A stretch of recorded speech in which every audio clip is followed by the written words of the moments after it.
Action to action, মুসলমানের action, আমার নেতা তোমার নেতা বিশ্বনবী মুস্তাফা, আমার নেতা তোমার নেতা বিশ্বনবী মুস্তাফা।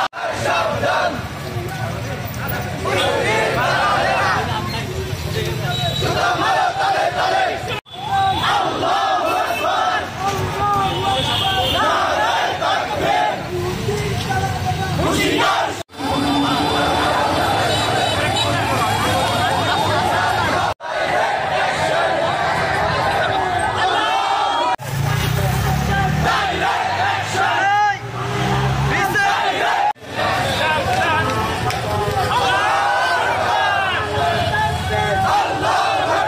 আপনারা সকলেই জানেন যে ভারত প্রতি বছরের ন্যায় এবারও যে ভারতে উগ্রবাদী হিন্দু যে সংগঠন বিজেপির প্রতিনিধি এবং আরেকজন কট্টর হিন্দুত্ববাদী বিশ্বনবী এবং ইসলাম নিয়ে কটূক্তি করেছে।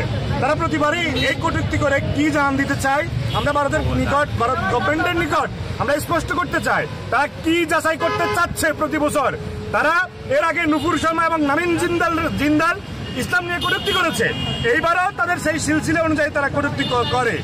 আমরা শান্তিকামী মুসলিম জনতা বাংলাদেশের মুসলিম হিন্দুদেরকে আমরা আমাদের ভাই প্রতিবেশী হিসেবে লালন পালন করতেছি।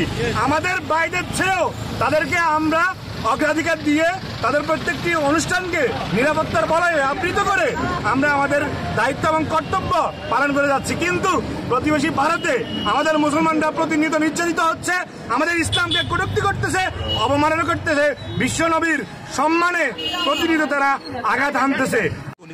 আমাদের নবী মুহাম্মদ সাল্লাল্লাহু আলাইহি ওয়াসাল্লাম, তারা জানে না যে আমরা নবী মুহাম্মদ সাল্লাল্লাহু আলাইহি ওয়াসাল্লাম শুধু আমার একা জীবন না, পুরো জাতির জীবন আমরা মিলিয়ে দিতে পারি।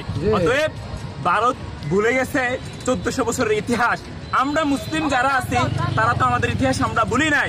আমরা 1400 বছরের ইতিহাসকে আবার সামনে এনে আমার নবীর অপমানের জন্য আবার আরেকটা যুদ্ধ ঘোষণা করব। দ্রুতই এর শাস্তি যদি না হয় মুসলিমের হুঙ্কার কেমন এই ভারত দেখবে। আমরা তাদেরকে স্পষ্ট ভাষায় বলে দিতে চাই, আমরা বাঙালি, আমরা প্রত্যেকেই ঐক্যবদ্ধ, ধর্ম বর্ণ নির্বিশেষে আমরা সবাই সবার ধর্ম চেষ্টা করব।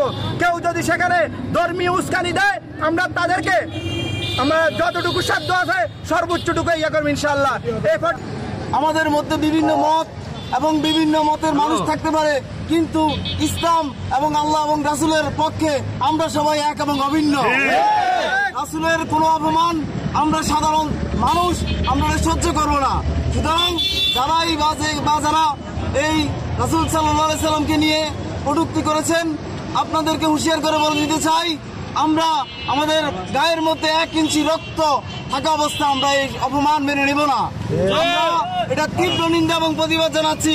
ভারতকে হুঁশিয়ার করে বলে দিতে চাই, আপনারা যারা দায়িত্বশীল মানুষ আছেন তারা খুব দ্রুত এটা বিচার যদি না করেন তাহলে আমরা আন্দোলন তীব্র থেকে তীব্রতর করে তুলব।